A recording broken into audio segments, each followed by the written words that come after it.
So whatever, go ahead. I don't know. Oh, you want to go? Okay. If investigating during illness, is it known to make the illness stronger and worse the deeper you go? What do you think? Yes. Yes, I think it does. No. No? No. Well, I guess... Or what it does is, it just makes us more aware of the illness. No, we keep it away, our thoughts of the illness or our contact with the feelings of the illness through reading books or going to a movie or doing this or doing that. That's why, it seems much more prominent, when we actually do focus on the illness. But when we focus correctly, not with the intention that it goes away, but with the intention to understand what actually is illness, it just might disappear completely.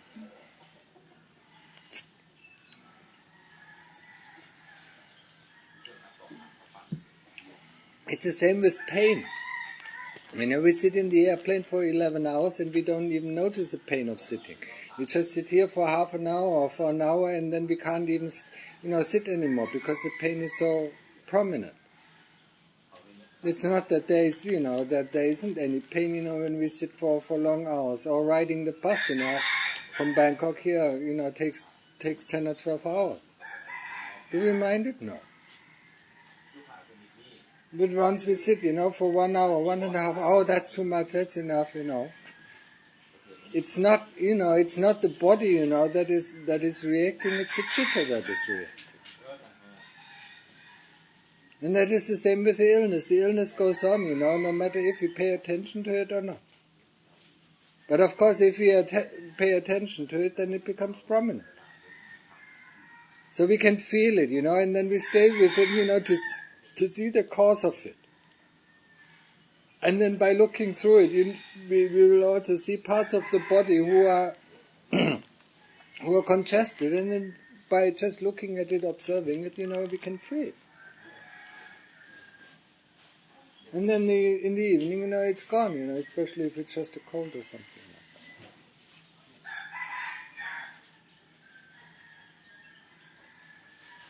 If we do not swim, and if we do not swim through the fire of dukkha, we will never get to the end of dukkha.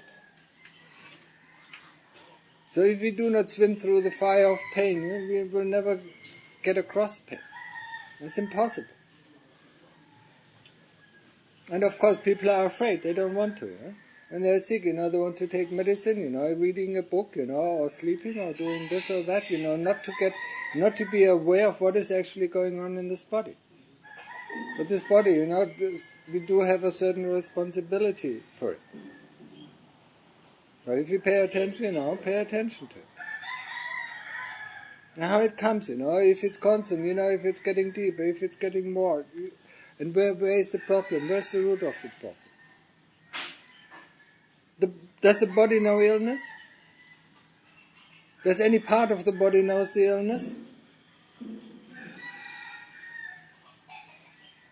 So who's the one who knows about the illness? Who's the one who doesn't like the illness? That's the one we have to attack. But we always attack the body. We think sexual desire comes from the body, it doesn't come from the citta.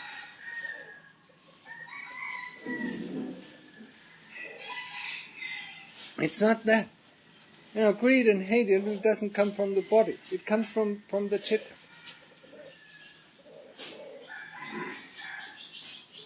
The body doesn't ask us to give it some food, especially, this kind of food or that kind of food.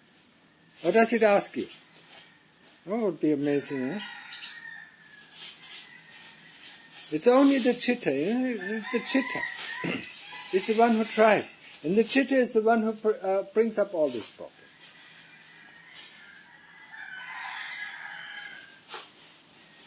And it's the one that we have to battle. We have to battle the kilesas that are governing the citta. And remove them from the citta. And still will be illness, there still will be pain, but it's of a very different kind.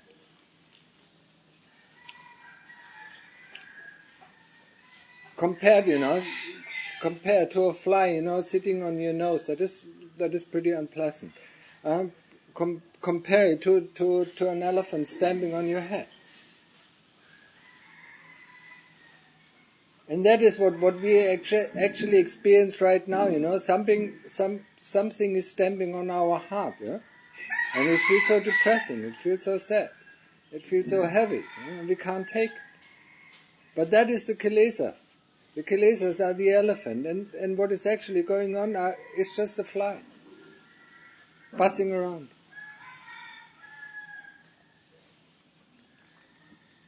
But you have to learn, you have to observe, you have to investigate it. You have to find where his pain is coming from.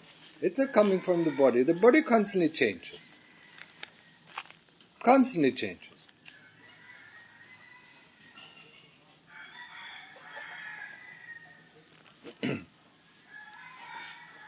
So it has nothing to do with the body itself. But unless we understand, that the body and the citta do different things, this body will instantly affect our citta. If the body is not well, then the citta is not well. What has the citta to do with the body? What has the driver to do with the body? Does the driver of a car, go to the hospital if the car breaks down? No. He sends a car to the hospital.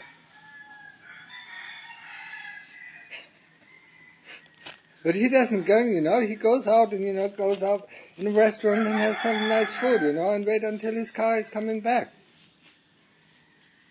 Or is fixed. Why does he have to feel sorry? Why does he have to feel sad?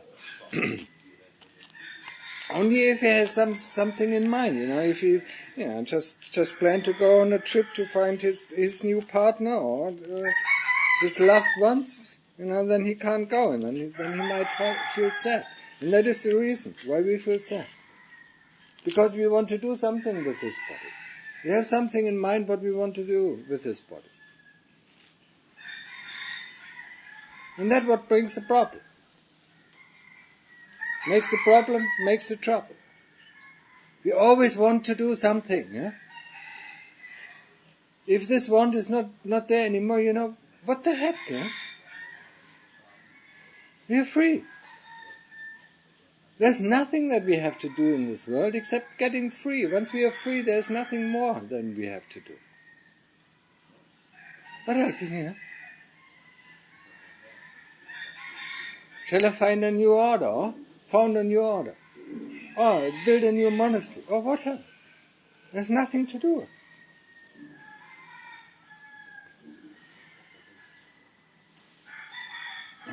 Shall I go, on teachers' conferences? Oh, what's there to do? Everything is perfect already. You just live within nature of Dhamma. Just in accordance of the law. Of anicca, anatta, dukkha. But this will is the one thing, that makes us do this or do that. I want to finish this before I die, or I want to finish this year. And that brings us instantly into trouble. Instantly. Now we have to do this. Now we have to do that. And then we don't even find time for ourselves. When we are sick, okay? Then we cannot use the body as usually. Okay, that's fine.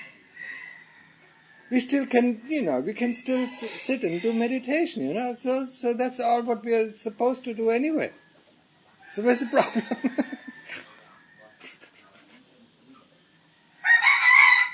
Oh, but immediately, we want to have this medicine or that medicine, we want to get rid of this congestion and whatever, Want. You see it now, wanting, all the time, wanting.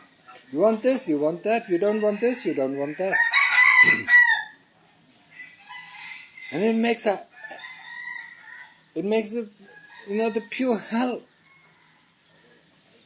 But we don't see it. We just don't see it. Or if we see it, we just don't care to see it. Like I said before, the most negative thing in this world is to get disillusioned. Just please do not disappoint me, or don't disillusion me. I want to live. I firmly want to live in my illusions. So if you disillusion me, you're a bad guy. So I'm a bad guy because I'm trying to disillusion you. Or disappoint you. It's the same thing, it tends in the same thing. You're expecting something of me, or you're expecting something of the world, to happen. It disappoints you. Actually, what it does, you should be happy, you should be joyful. It shows you the truth. That the things that you expect are not the way, the things are. That we are constantly living in an illusion.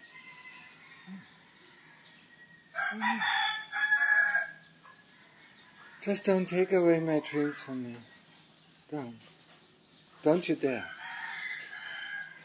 My dream is, I am like this, I am like that.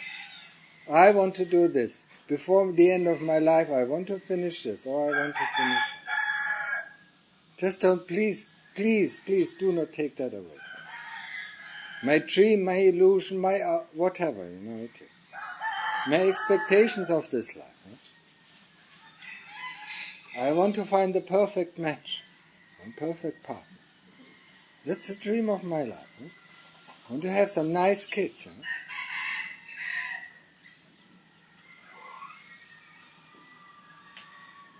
But the reality is that we find a pretty nasty partner, and the children are pretty nasty as well. So, and then we blame God for it,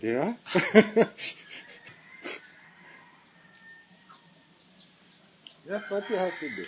You blame God, for all the things, that happen to us. It's a power outside of us that we can blame. We wouldn't dare to blame ourselves. That would be the right blame, because we are the cause of all the troubles. The only cause for our troubles is us, is me, is mine. Is that what we consider to be me and mine, what we consider to be us, what we consider to be I. That's the trouble. That's the cause of all the trouble.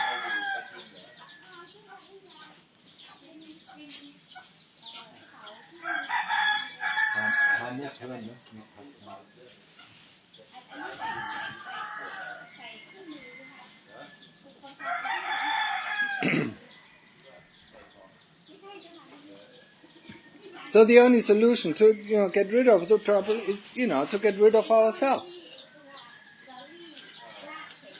and especially of this will. I want, or I don't want. It's just one and the same thing. I want and I don't want. It's the will. It's the power of will that keeps us alive, and it's the power of will that brings us into all this trouble.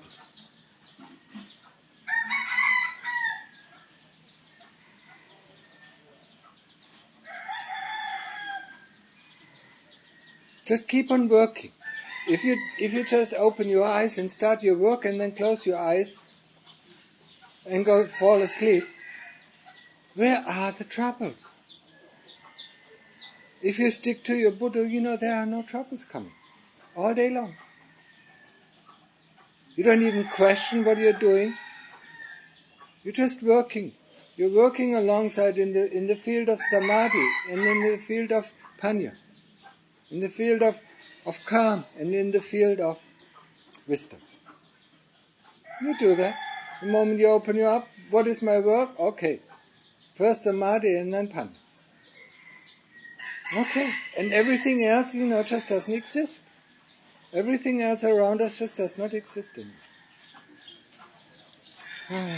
We need some more.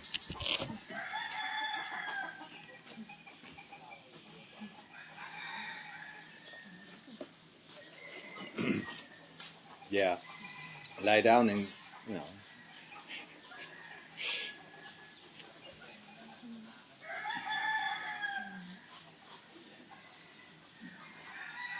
How he sits is quite unique, isn't it? It's, it is very human-like.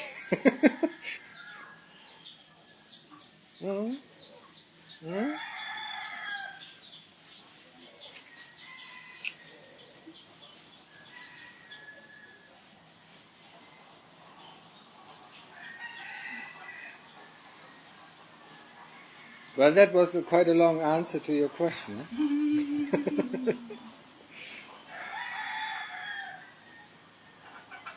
But that is where the problem is. People always get confused. The moment they start practicing, they suddenly, feel the pain to be so intense, or suddenly feel the stomach area, or feel the facial muscles, or anything, with such a strong influence that they think there's something wrong with their meditation.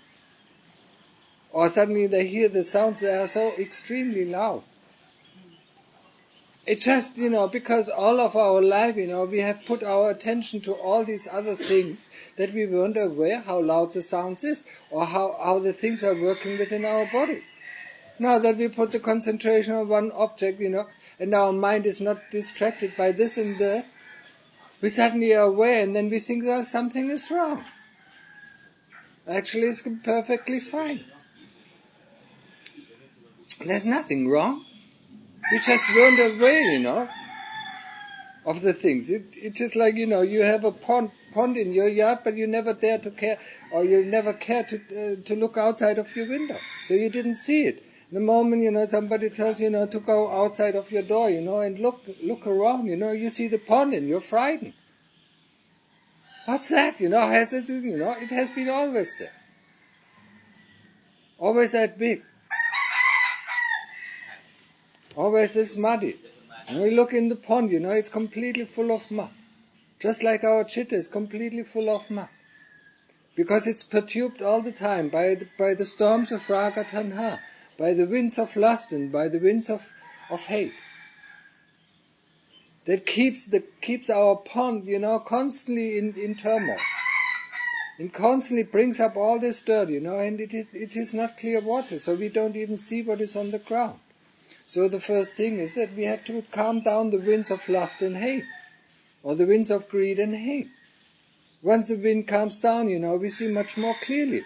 And then you think, that these things, that I've never seen them, where do they come from? My meditation must be wrong, huh?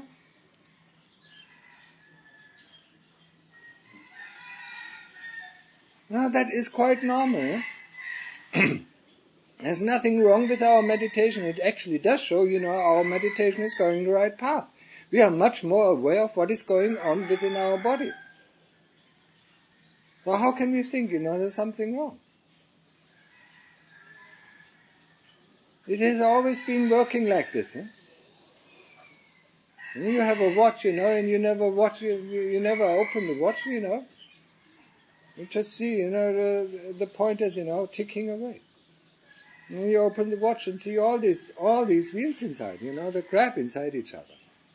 And that's what we're actually doing with our meditation. We're trying to understand how the wheels grab into one of each other, and what kind of changes then. When they turn around one time. Huh? So we want to understand, what is happening within our citta. Why it turns around. What is triggering in what? Huh?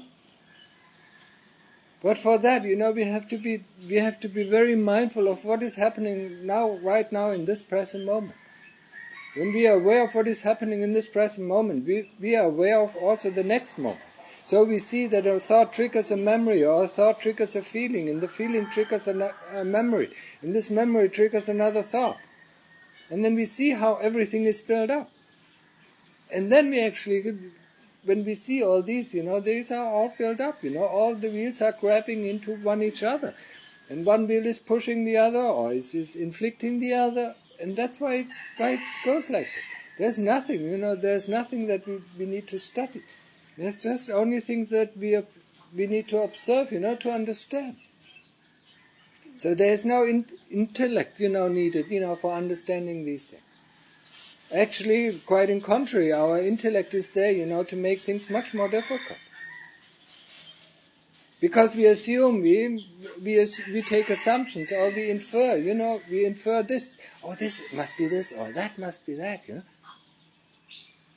A person without an intellect, just observes, who is very naive, He's the best person, to observe this. This is like this, this triggers this triggers this. That's how it works, And then he understands. A person with an intellect, that must be like this, that must be like this, I want to see it, this surely must be like this. And what he sees is what he thinks. But that has nothing to do with what is actually there. That's our expectations. They completely blind us. Our expectation, our views, they completely blind us to what is here. And the more views we have, the more expectations we have, the more blinded we are. And the more we trained our mind, going in these kind of inference or assumptions or views or opinions, the more we can't see the truth. A person who is naive, he just looks, he doesn't understand, he doesn't want to understand, he just observes. And that what understands is there. It is the citta. It has known all along, but it has forgotten it. We have to show it again. And then it understands and lets go. It just lets go. On its own accord, we can't make it let go. You can't, you can see that your greed or your hate is not appropriate, and then, just tell yourself, I'm sick of this greed, I'm sick of this hate, I let go. And the next moment it comes up even stronger.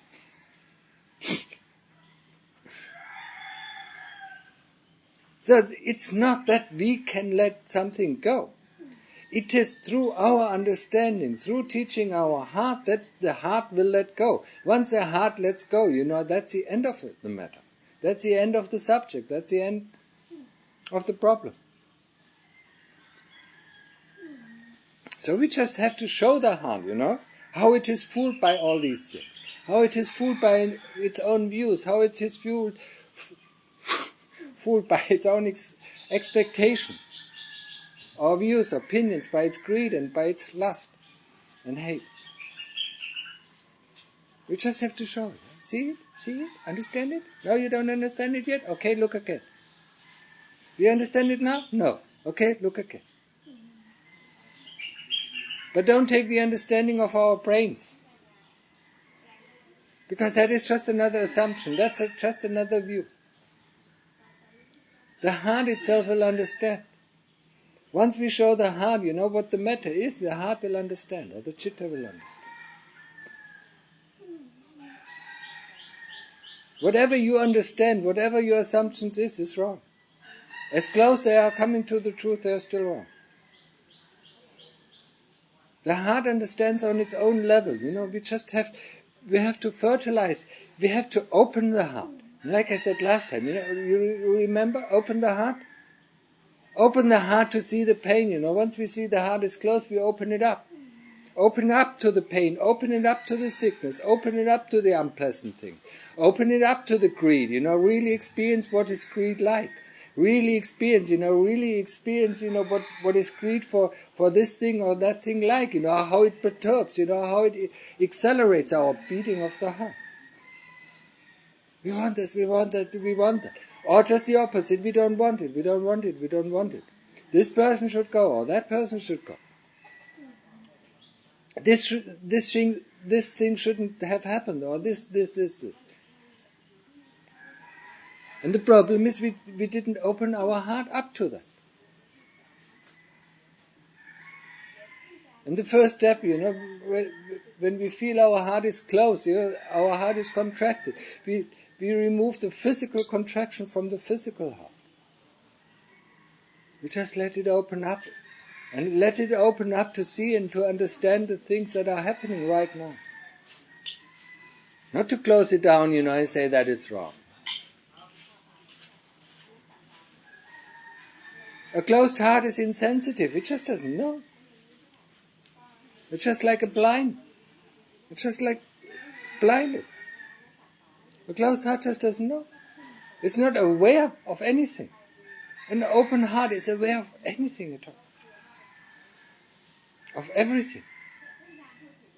It knows exactly what is coming. It knows the sound that comes in. It knows the feeling that comes in. It knows the thought comes in. Yeah? That's an open heart. But it doesn't judge it. The open heart is just the true knowing nature of our citta. And the citta does not judge it, just knows things in accordance with the truth. It's our mind that immediately judges. This is this and this is that. And then we have already fooled. This is illness, this is sickness. What is sickness? Instead of following, the suggestions of the kilesas, this is sickness or this is pain. What is pain? What is sickness? Huh? Get to know it. What is it actually? This I want. What is it what I want? Huh? But we have all these justifications, they're not a minor force, they're a major force. Justifications, rectifications for whatever we want, We have not only one justification, but we can make up 100. So instead, of listening to this justification, then deny it. Okay, I don't need that. And then the next one comes up. I don't need that. Or what is it? What does it lead to? I don't need that. Until there's no more justification coming. Until the heart is completely empty. And then we know we don't need anything. Or we might even know what is the cause of all this. And once we know what is the cause of all it lets go. Flip, it's gone. Within an instant. So it all leads together.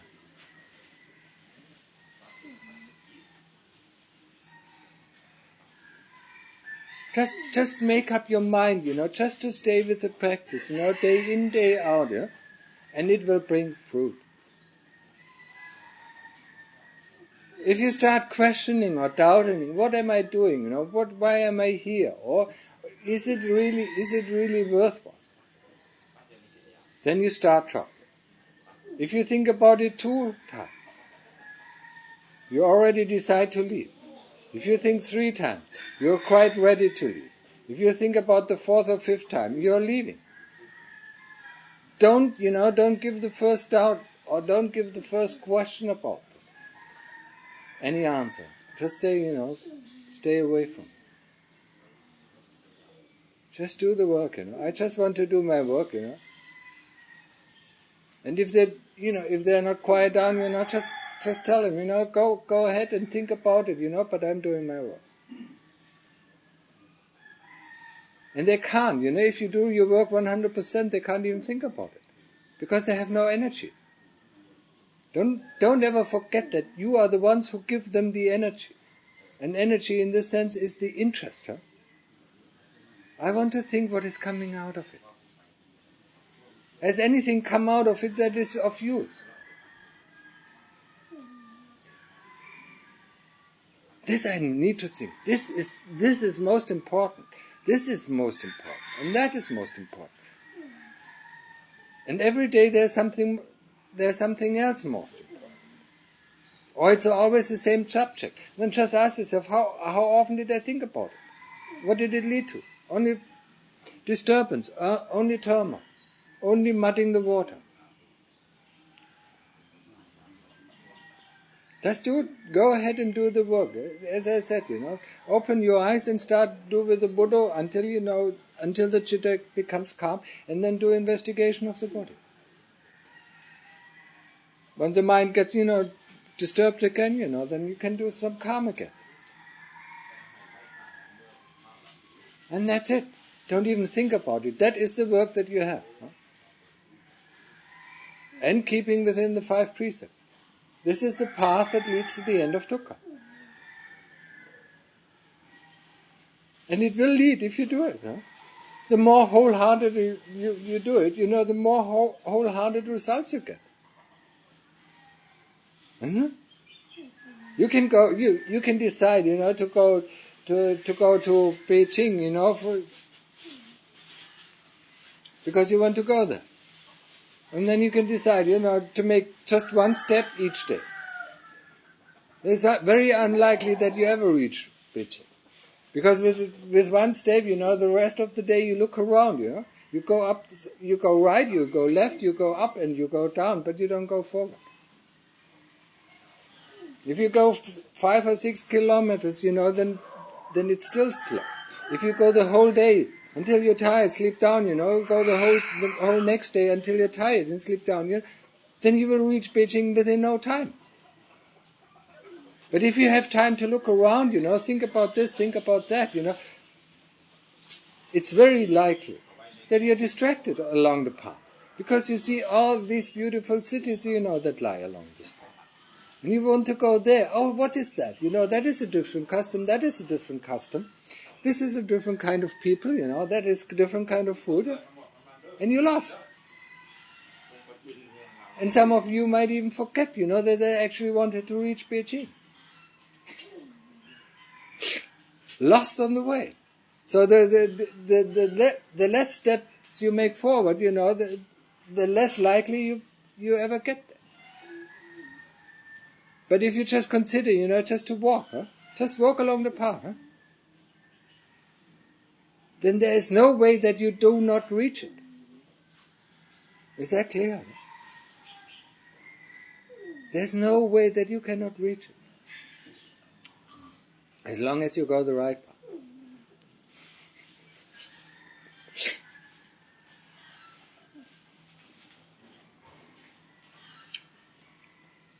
Yeah, that's what's happening. We're getting tired and we fall asleep. And then we start snoring.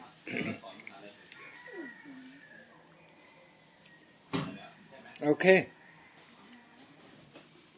Looks like this question, triggered the whole talk. So are your questions now also satisfied?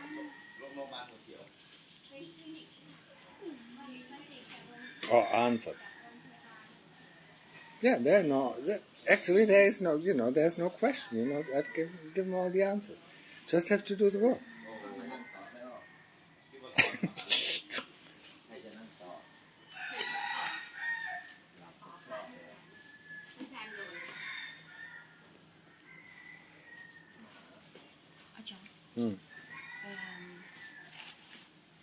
This morning, I focused a very long time at the physical heart. And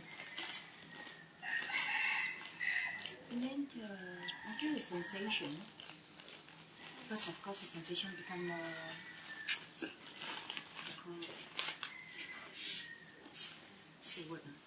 more prominent. More obvious. Yes, that's right.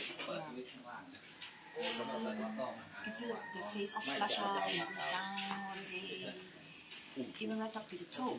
And when you go down the spinal cord, I feel that sitting is much easier because I guess it's the energy. And then when I was doing that, I was watching the whole process. The sankhara comes in because I do go for some courses and they talk about all this blah blah blah. So the theories are coming in, Just shut up, shut up. Just don't conclude. Because you have to watch, right? It's not concluding this, here saying. But it just the sankhara is still going on. Is this? Shut up, So I was like watching him shut up. Yeah, that's fine.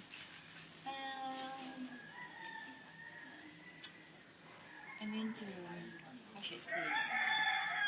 But if you, just before you go on, if you listen to the talk, what I explained, how what is happening in meditation, then you got most of your answers. Of course, things are much more obvious to us, what is going on in our body. That's the whole point of meditation. We want to be aware of things, that are constantly around us. We always look up in the sky, like check. I don't know what is the English idiom. In German, there's an idiom.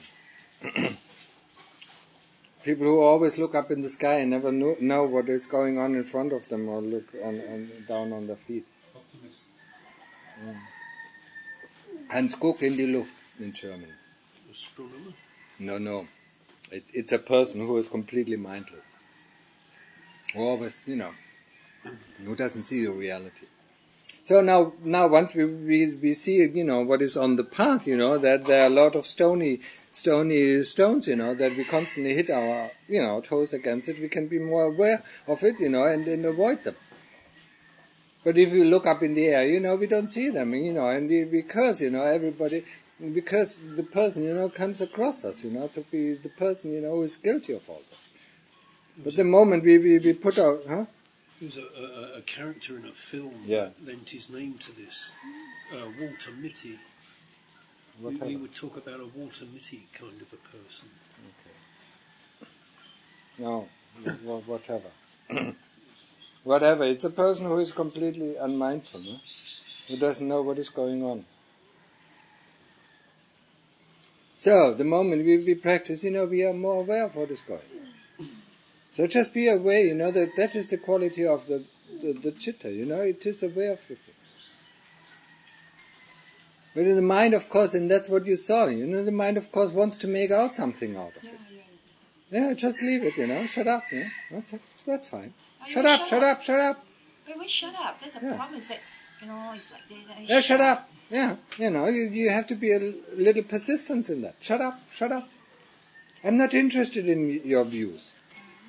I'm not sure. Well, whatever helps you. Shut up, or, I'm not sure. Not sure is, can be quite helpful as well. Whatever they suggest, not sure. I don't know. I'm not sure if what you say is right or wrong. And then they will stop as well. But shut up, this is quite good. I'm not interested in your opinions. It's just like you're cooking, and then some people who have no idea about cooking, constantly you comment, this is but not right, because I've seen it on TV, they make it like that, or this, but they have no idea about cooking. So they constantly, are around you, constantly commenting what you're doing. And this commenter is within our own head, isn't it? Constantly. You're doing this, you're doing that, you're doing this not right, you're doing that not right, you're doing this right, you're doing that right, why don't you get results? Constantly commenting, what is actually obvious is already there. It's like a radio commentator, who announces, the football game. But why does he announce a football game? He sees it. He sees it, he announces it for other people to know. Or do we announce, for other people, to tell them how great we are? What we have done in our practice. That's the whole purpose of this commenter that is inside our head. We'll tell him to shut up, I'm interested not about your comments. Whatever you find, whatever helps for you. Make him quiet, quiet him up. And after a while, he just will go. If he sees that you're not interested in his comments, he will not make any more comments. But the problem is that I'm very aware that I'm still like, there is inversion there, because I want the Sankara shut up and just talking. Mm-hmm. And then I said, I want to focus my heart, so it's still talking. So I was doing like multitasking, watching the Brother Buddha trying to get it shut up, So there was like some... Well, focus on one thing, So that's why I say I'm much aware there's aversion, you see. If there's no aversion, then I would just let the Sankara go by itself. It is like, it is like a person who is afraid of the gangsters, and he's actually in a safe place, but he's always looking out. Do I see a gangster? Do I see a gangster? Is this black shadow a gangster? Is this black? How can he be at peace? Yeah, that's, we are looking out for these thoughts. We are looking out for these things that are frightening us or that are troubling us. We don't pay any attention to it, yeah? If you're busy with your, when you read a book, and if you enjoy the novel, then you don't pay attention to anything at all around you. You don't even know, if somebody's coming close to you. Because you're so up in your Buddha. And that's, that is the right attitude. You're completely up with your task. You don't even notice what is going on around you. That means it's the interest. So how to arouse this strong interest? Well, that's what you have to find out for yourself, what makes you in this world, whatever made you interested so much, and then just put this kind of interest into worldly matters into your Buddha. I was doing along that track to some contemplation, along that this morning, and well, it's a lot of training. In the past we usually say, I'm this, I'm that, that we have certain characteristics, but I was doing some reflection. Actually, isn't that true? It's just that maybe we tend to have more of these characteristic traits, Like, then I trace further. Actually, it's more the one thing, and Kalisa is using the same tool to drive me to the end. So I behave in that manner, or say stubborn or whatever, right? Don't think so much. Just don't think too much, It's too much thinking already. Too much. Okay. Just say it's the kilesas, Just make it simple so that our heart understands. Kilesas, the heart understands, or avijja. The kilesas are the fangs of avijja. Anicca, anatta, dukkha, the heart understands. The five khandhas, the heart understands in the six senses. So, bring it back to a simple thing, Don't make any construction, because we are fooled by construction. Okay. Keep it very simple. Huh? Oh, I found a trap of Kalisa, that means in the morning. That's stupid, right? Huh? That means I have found the trap of Kalisa this morning. That's stupid, right? Yeah, we always fall for these tricks, because we are so used to fall for the tricks, It's not, that you know the tricks that you do not fall again. It is a long work, They have blinded us for such a long time, It is not easy to get out of this blind. We will always see, and then we, just according to my own practice, they still tricked me, After years and years of practice, they still tricked me. The only thing that showed the progress of my practice, I was much faster aware that they tricked me. Oh, okay. Rather it takes a few days, okay. In the beginning, it might take weeks or months, before you see them, that they tricked you. And then in the end, it just takes a second. Okay. You understand? Because you're much more alert. You're much more aware of them. And you see all their shadows and all their colors. They come in. They disguise themselves there.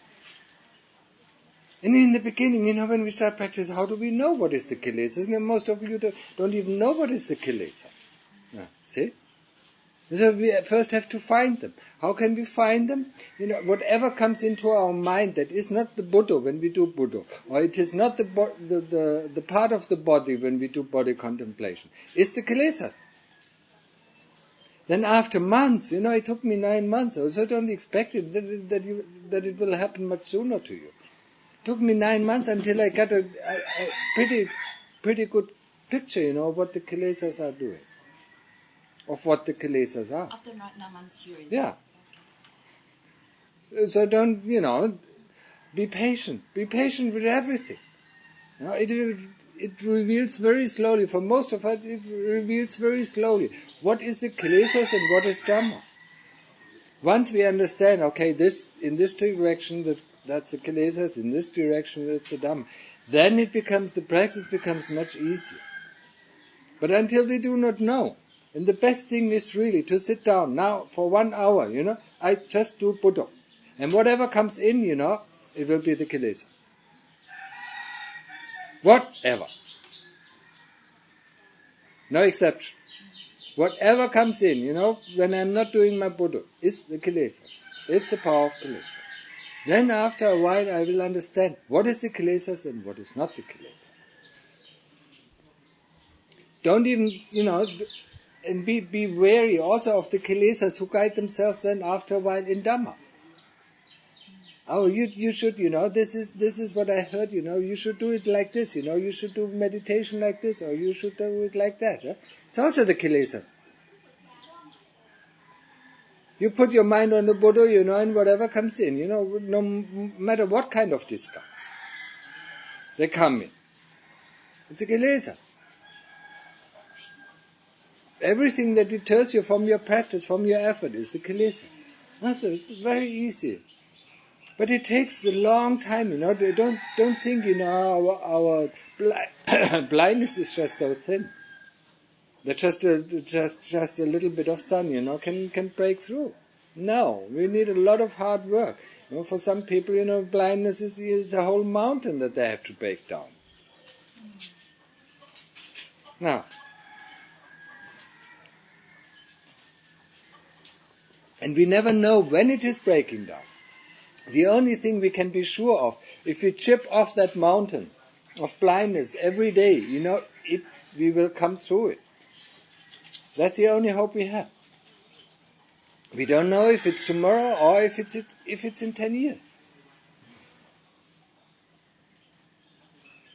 It's just like walking to Beijing, like I said before.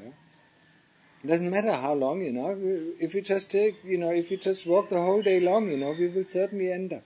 And if we go in the right direction, we will end up in Beijing, no matter what. We walk as long as we can, then fall asleep and eat something and then get going. But every distraction, is this already Beijing? Is this already Beijing? Or is this the pre-town of Beijing, Or is this this? Or is this that? That will distract ourselves on the path. Make us stop, make us ask, my people, where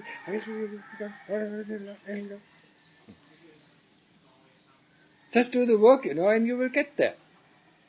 Just chip off the mountain of blindness and you will get through, And sooner or later the sun will come through and shine through. And it's not the sun outside, it's the sun inside. It's our heart that shines. Yeah? But we have covered it up in mud, in shit, in pieces of rocks and mountains, so that we can't see it. Or what we do is now we see through the eyes of the kilesas. And they all see a mountain, only a mountain, dirty mountain, muddy mountain, Sometimes, it's a bright mountain. If people think they are good, it seems like a bright mountain. We see with the eyes of the kilesas, because the Dhamma does not have any time yet to come through. The Dhamma has its own eyes, so we have to teach, to get through to these eyes so that they can see what is actually going on. That's why we always see things wrong, in the wrong way. In an unwholesome manner. So I mean, it's so simple, Just go ahead, don't doubt anything, just put